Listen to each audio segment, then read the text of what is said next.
Et salut les amis, c'est Nico de VTT Plaisir. Aujourd'hui, je vais vous faire un retour d'expérience sur le pneu Maxxis Hansegaï pour une pratique All-Mountain Enduro. Allez, c'est parti, on y va tout de suite. Allez, je vais vous faire un petit aveu, ça fait longtemps que j'avais dans l'idée de vous faire un retour d'expérience sur ce pneu. Et c'est resté dans ma boîte à idées pendant un long moment, cette idée de vous faire un retour d'expérience sur l'Hansegaï de chez Maxxis.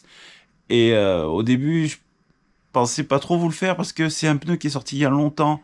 Et surtout, je pensais que tout ou presque avait été dit sur ce pneu. Donc du coup, vous me connaissez, je fais quand même bien mes devoirs. Et je suis allé voir un peu ce qu'on vous proposait sur les réseaux et sur YouTube en particulier. Et à ma grande surprise, je me suis rendu compte qu'il y avait pas énormément de retours d'expérience. Il y avait beaucoup de comparatifs, beaucoup de présentations, mais pas grand monde en fait l'a roulé pendant un gros moment, ou du moins pas grand monde vous a fait un retour là-dessus. Donc c'est Bibi qui va s'y coller, on y va. Allez, un petit aparté très court, si ça te plaît pas, tu slides. Juste pour vous dire que au vu des statistiques que mon YouTube Studio me donne, il y a 62% de personnes qui regardent ma chaîne qui n'est pas abonné à ma chaîne. Alors, vous me direz, à quoi ça sert, Nico? Tu gagnes pas d'argent avec ça. Et vous aurez raison. Mais je vais vous expliquer vite fait pourquoi je vous encourage à vous abonner si vous aimez le contenu de cette chaîne. C'est parce que c'est une valeur ajoutée à ma chaîne et surtout, ça lui apporte du corps. Et grâce à ça, je peux peser un peu plus. Alors, dans le YouTube Game, je m'en fous un peu, mais c'est surtout vis-à-vis des partenaires qui me font confiance. C'est juste pour leur prouver que, bon ben voilà, il y a tant de personnes qui suivent VTT Plaisir, tant de personnes qui adhèrent à la philosophie, et surtout, ça peut aussi m'aider à amener les projets qui me tiennent à cœur. Je vais pas vous les répéter dans cette vidéo-là, mais s'il vous plaît, si vous aimez la chaîne, abonnez-vous, c'est gratuit, vous pouvez vous désabonner quand vous voulez, et surtout, ça vous envoie une petite notification lorsque je sors une nouvelle vidéo, comme ça vous êtes au courant et vous la loupez pas surtout. Pour étayer mes dires, je vais vous dire à peu près ce que j'ai fait avec ce pneu. Donc le pneu Maxxis Hansegaï, je l'ai monté à l'avant et à l'arrière sur mon musculaire, sur un Scott Genius 960, et je le traîne sur l'avant sur mon e-bike, mon R Raymond, depuis plus d'un an. Ouais, plus d'un an et depuis plus de 2000 km. Si tu es un viewer assidu de la chaîne, tu as vu que je n'ai pas roulé que dans le sud-est de la France, c'est-à-dire j'ai fait un peu des petits détours dans les Alpes et un peu dans la région lyonnaise. Il est bien poncé, il est même trop poncé. Dans les dernières vidéos, vous voyez que je commence à perdre régulièrement l'avant, et c'est en grande partie à cause de l'usure de ce pneu. Mais voilà, donc ce retour d'expérience ne se repose pas sur 2 ou 3 mois de rouler avec le pneu. Je peux vous dire que j'en ai poncé, et je vais vous décrire exactement les pneus actuellement, Hansegaï que j'ai sur mes vélos, gomme et type de carcasse. Sur mon musculaire, le Scott Genius 960, actuellement, j'ai à l'avant section, les 3 pneus que je roule actuellement sont en section 2.50 en WT. Le muscu à l'avant, j'ai un Maxxterra Exo à l'avant, juste Exo simple. À l'arrière, j'ai un Max Grip et en Exo Plus à l'arrière. Et sur le e-bike, sur mon Raymond, j'ai à l'avant, j'ai le 3C Maxxterra aussi. J'ai une petite préférence sur le Maxxterra. Tu sais pas de quoi je te parle, bouge pas, je t'explique ça. Allez, chez Maxxis, ce qui nous intéresse, du moins ce que je viens de t'énumérer, si tu comprends pas, pas de souci, je t'explique. Donc on va parler de gomme, la définition des gommes chez Maxxis, quoi, du moins sur ce pneu et sur ce qui nous intéresse, donc une pratique All-Mountain Enduro, et les carcasses, donc renforcées par renforcées. T'explique. On va parler déjà des gommes. Maxxis propose la Dual Compound. C'est une gomme bicomposant, dure, qui offre très peu de résistance et très peu de grip du coup. Donc on va dire c'est la gomme des entrées de gamme chez Maxxis. Pas forcément ce qui nous intéresse en l'occurrence. Après tu as la 3C Max Speed. C'est une gomme triple, durable avec peu de résistance. C'est pas mal. T'as la 3C Max Terra, ça c'est ma préférée, et ce que j'ai sur 2 pneus sur 3. Et à l'avant, sur les 2 vélos. Une gomme triple de mélange intermédiaire pour une bonne accroche tout en conservant la longévité acceptable, du moins une longévité acceptable. Pour pas citer d'autres marques, vous avez remarqué qu'il y a quand même actuellement sur le marché, allez, 2-3 marques qui ont super grip dans l'enduro et le montagne, que tu aimes ou que tu aimes pas, tu peux pas dire que ça grippe pas, mais qui s'usent rapidement. Là, cette gomme-là, la 3C Terra, quoi, Max Terra, sincèrement, je vous dis, je l'ai traîné plus d'un an sur le e-bike et il est toujours monté sur les e-bikes. Donc, on arrive quand même à bien exploiter sans trop se dépouiller de le portefeuille, on va dire ça comme ça. Et la 3C Max Grip, c'est ce que j'ai à l'arrière sur mon Scott, sur le musculaire. D'ailleurs, je l'ai racheté à un pote à moi qui s'appelle Ludo. Je lui fais un petit coucou, qui a une chaîne aussi. C'est VTT Mountain by Lulu, vous connaissez quand même. Qui est pas mal. Mais j'ai tenté un petit peu de le rouler à l'avant. J'ai constaté un moins bien. Alors, est-ce que c'est dans ma tête ou est-ce que c'est le cas? Je sais pas. Sur la Max Grip, on est sur un mélange le plus tendre, offrant le meilleur de performance d'accroche. Donc forcément, à l'avant, j'aurais dû constater que ça accrochait plus. Et je peux constater l'effet inverse. Alors, est-ce que c'est psychologique? C'est possible aussi, mais j'ai préféré la Max Terra à l'avant. Chez Maxxis, là encore, pour ce qui nous intéresse, on a 4 carcasses, Exo Plus, double Exo, on l'appelle aussi le double down, et une carcasse qui m'est pas du tout même familière, c'est la DH Casting, pardon.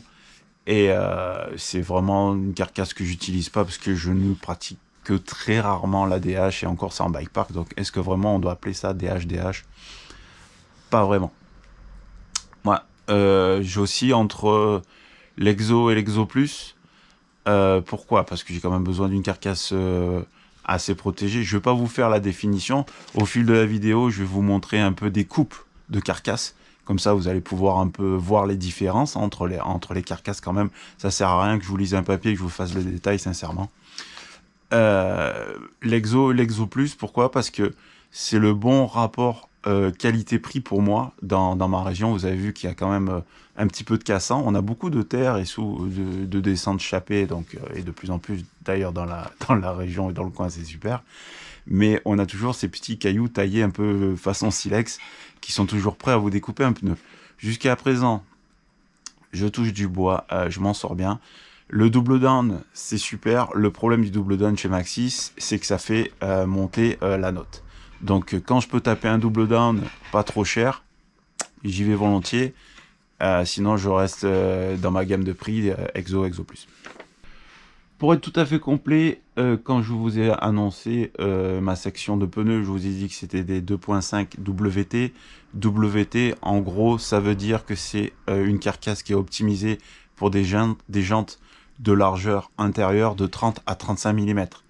Donc, en règle générale, c'est ce qu'on utilise dans le montagne engagé et dans l'enduro. Donc, si vous prenez une section pour aller faire ce type de pratique, prenez une section qui est suivie de l'appellation WT. Pourquoi je suis parti sur un délire sur la Segai? Alors déjà, j'ai toujours été plus ou moins Maxxis, même si ces derniers temps, je roule sur beaucoup d'autres marques, J'ai roulé sur du Schubel, j'ai roulé sur du Michelin. Je vais tester plusieurs pneus, mais j'ai quand même un ADN Maxxis. J'en ai encore là pour les petits. Les mégamins aussi roulent sur du Maxxis, hormis Théo qui roule sur du Michelin. Mais bon, je suis un peu habitué à Maxxis, mais surtout, je suis tombé sur comment on appelle ça, un article il y a maintenant 3 ans, parce que cette idée de vidéo date d'il y a 3 ans. À la fin de la vidéo, je vais vous mettre quelques rushs de l'époque que j'avais tourné et que j'avais gardé en prévision de vous faire cette vidéo. Et j'étais tombé sur un article sur des top pilotes qui étaient sponsors Maxxis, qui roulaient en full à Segai et surtout en gomme tendre. Et le retour de l'article, surtout le retour de ces top pilotes, était plutôt très très bon. Alors sponsor, pas sponsor, est-ce qu'ils avaient des avantages à dire que c'était super? Peut-être. Mais bon, en tout cas, ça m'a déclenché l'envie d'essayer. Et sincèrement, j'en suis ravi. Je vous le dis sincèrement, je vous le dis franchement, j'en suis très heureux. C'est un pneu que j'ai pesé, je vais vous mettre le petit insert, je l'ai pesé à 1,82 kg. Donc pour un pneu enduro, ça fait encore le job, pardon. En exo, Max Terra. Hein, comme ça, on est vraiment complet. Le pneu fait 1 kg, bon, 82 grammes. Vous allez me dire, c'est lourd. Forcément, si vous venez du XC, mais j'ai connu beaucoup plus lourd sur Magic Mary, par exemple, ou d'autres. Et il s'amène plutôt bien à la pédale, c'est-à-dire qu'il a quand même un bon rendement.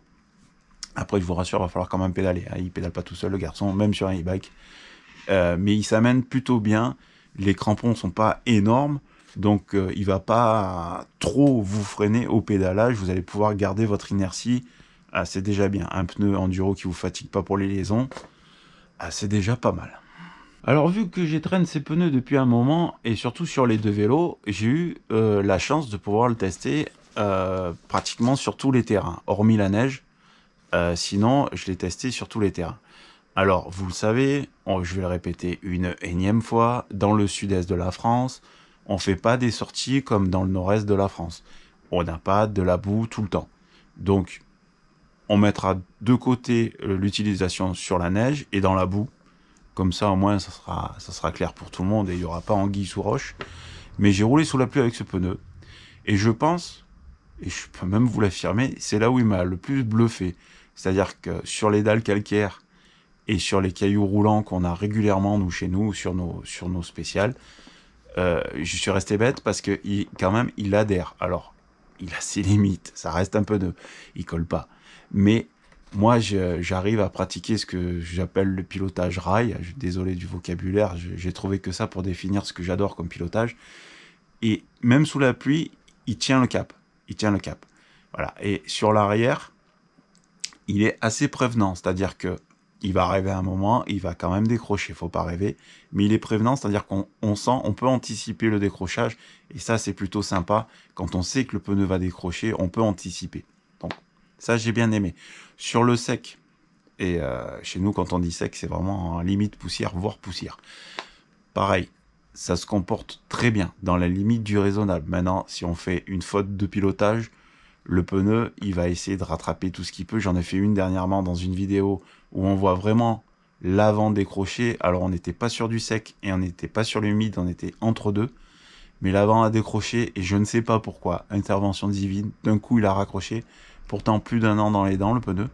Donc là, ce jour-là, j'ai pu lui dire merci. Et il m'a bien sauvé, parce que sinon je serais allé me faire les ratounes avant sur le sol. J'avais même pas la mentonnière en plus. Le prix. Ça aussi, c'est la bonne surprise. Vous avez sans doute remarqué, si vous êtes plutôt consommateur sur Internet et sur les différents sites qui proposent du pneumatique VTT.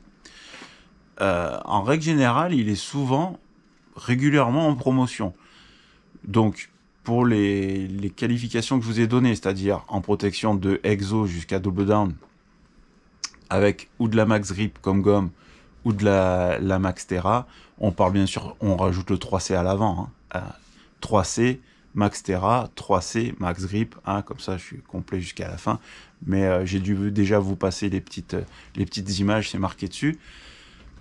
On arrive à le taper en promotion, mais comptez quand même, à l'époque j'avais marqué entre 50 et 80 euros. On arrive à les toucher un peu moins cher de temps en temps, un peu moins de 50 euros de temps en temps, selon les promotions. Et les sites internet, ça gueule à la maison. Il y en a un qui prend son temps sous la douche. Ces petits aléas du direct. Et non, sincèrement, niveau qualité-prix, il est quand même en dessous de certaines marques très connues de l'enduro. Et il se trouve facilement, voilà, en cherchant un peu sur internet, on arrive toujours à trouver un petit prix sympa. Mais je vous mets vraiment une parenthèse là-dessus et j'attire vraiment votre attention. Prenez soin de regarder tous les petits qualificatifs que je vous ai décrits depuis le début de cette vidéo. Hein, donc, la qualité de la carcasse, la qualité de la gomme et la section avec WT à l'arrière. Parce que sinon, c'est sûr que si on vous vend un Segai avec la gomme d'entrée de gamme et aucune protection ou une légère protection des flancs, c'est sûr que le pneu, vous allez payer 25 ou 28 balles. même s'il est en TR, en tube ready, quoi, en tubeless. Mais ça ne sera pas du tout le même pneu que si vous l'achetez en double down, en 3C Terra ou en 3C Max Grip, ou Max Terra, voilà, vous avez compris. C'est pas du tout on parle pas du tout du même pneu, et pourtant il y a marqué Assegai dessus, hein, sur les deux. Donc vérifiez bien ces petits points de contrôle, s'il vous plaît, et vous verrez, à mon avis, vous ne serez pas déçus. Pour conclure ce retour d'expérience, moi j'en suis ravi, sincèrement ravi de ce pneu. Ce que je ne vous ai pas dit, et ce que je vais m'empresser de vous dire, c'est que c'est un pneu qui se démonte et qui se remonte facilement, assez souple à manipuler. Donc pour ceux qui sont adeptes aussi des mousses, donc les inserts dans les roues, avec ce pneu, vous pouvez y aller, vous serez beaucoup moins embêté qu'un Magic Mary par exemple, ou un Michelin, un DH34. Voilà, c'est les deux pneus que j'ai roulé avec des inserts, et sincèrement, pour les mettre et les sortir, c'était très compliqué. Je me rappelle d'avoir piqué une crise de nerfs sur le Magic Mary pour ne serait-ce que le redémonter proprement pour pouvoir le remonter sur un autre vélo. Donc non, sur ce point-là, le Maxxis Assegai se monte et se remonte assez facilement. Pour claquer, donc pareil, une carcasse quand même assez souple, même si les maxi renforts, hormis le DH que j'ai pas essayé et que c'est pas du tout ma cam. Donc là-dessus, vous m'offrirez le bénéfice du doute, je l'ai pas testé celui-là. Mais donc voilà, si vous avez plusieurs vélos comme moi, vous pouvez démonter le pneu pour le monter sur l'autre, vice-versa, il n'y a aucun problème. Ou même les racheter d'occasion. Moi, ce que j'ai fait, hein, je vous l'ai dit, sur le pneu arrière, sur le musculaire, je l'ai racheté à un pote, et on peut y aller les yeux fermés. Voilà, alors, je vous dis du bien du Maxxis Assegai parce que j'en suis ravi. C'est pas que je dis du bien de Maxxis dans sa généralité. Ah, j'ai essayé le DHF à l'avant, très déçu, voilà. Alors, on n'est pas sur une vidéo de comparatif, j'arrêterai là les comparaisons, mais chez Maxxis, il n'y a pas que des super pneus. Donc celui-là, moi j'en suis ravi, je vais continuer à le rouler. J'ai d'autres pneus à tester, donc j'essaierai d'autres pneus. Mais sincèrement, pour moi, c'est une valeur sûre, autant du point de vue de la qualité que au niveau du tarif. Donc je vous le conseille. Alors je n'ai pas fait un tableau avec les notes et tout, c'est bon, hein, on est entre nous. Moi je vous dis sincèrement, ce pneu, il est bien. Les amis, voilà, cette vidéo est maintenant terminée. Je vous remercie d'avoir regardé la vidéo jusqu'à la fin. N'oubliez pas de vous abonner, de mettre un petit pouce en l'air. Et si des fois vous avez des questions, ou même si vous voulez juste me passer un bonjour, ou me donner une idée de vidéo pour une future vidéo, n'hésitez pas, les commentaires sont là pour ça. Et en plus, ça m'arrange, ça remet un peu en haut du classement la vidéo. Et puis voilà, ça porte la bonne parole, on va dire. Surtout, ça me fait grandir. Et comme je vous l'expliquais en début de vidéo, ça m'aide pour les partenariats, ça donne un peu du poids et de la caisse à la chaîne. Les amis, je vous souhaite de bons rides et faites du vélo. J'en ai profité parce que toute cette semaine, il a plu abondamment. Et chez nous, ça arrive régulièrement, des épisodes pluvieux. Bon bref, je ne vais pas vous faire la leçon sur le sud-est de la France. Mais ça reste rare. Et pour faire du test pneu, c'est super pour moi. C'est du pain béni. Donc je viens de me faire la Jungle Fever. Et je peux vous dire que pour ceux qui connaissent, la partie S en dévers, déjà par temps sec, c'est un peu couillu. Mais alors détrempé, c'est un régal, je vais pas tout passer, ça je vous l'avoue. Mais ce n'est pas le sujet. Le sujet, c'est le test, vous le savez, du pneu Maxxis Assegai. Et je l'ai pris en 3C. Donc 3C comme tendre, en exo, donc flanc renforcé chez Maxxis. Bon voilà, on voit que le vélo est un peu crotteux, hein. Oui, je sais, dans le nord, les vélos sont encore plus sales, et vous avez plus de boue, et vous avez plus. Mais bon, voilà, vous avez plus de soleil dans votre cœur aussi. Ah, bah nous, on l'a un peu moins, mais on l'a plus dans le ciel, et chacun son truc. Bon, bref. L'Assegai 3C Exo. Pour petit récap, parce que c'est vrai que c'est une vidéo que je vous fais par étapes, et j'ai vraiment envie de vous faire un test complet pour ce pneu. Donc je prends mon temps. De temps en temps, je vous fais un petit rush comme ça, un peu longué, mais bon, je couperai au montage, on s'en fout. Ce perso, c'est mon trip à moi, c'est mon test à moi, ça. Ça, je kiffe vous faire ça. Et alors, je vais vous dire mes plus grandes peurs, déjà. Vous avez dû déjà le noter 20 fois en commentaire, mais l'Assegai est un pneu donné pour être monté à l'avant. Et pourquoi, Nico, la montée à l'arrière? Oh, c'est une bonne question, ça. Parce que j'ai lu, quelque part, que certains pilotes confirmés de chez Maxxis monter le 3C à l'arrière et le normal à l'avant. Alors pourquoi le 3C à l'arrière? C'est parce que c'est une gomme plus tendre et je pense qu'il monte ça sur l'arrière pour vraiment avoir un pilotage un peu comme moi j'aimerais avoir et que je développe, c'est-à-dire un pilotage que j'appelle rail, c'est-à-dire sans glisse, c'est-à-dire en appui, propre,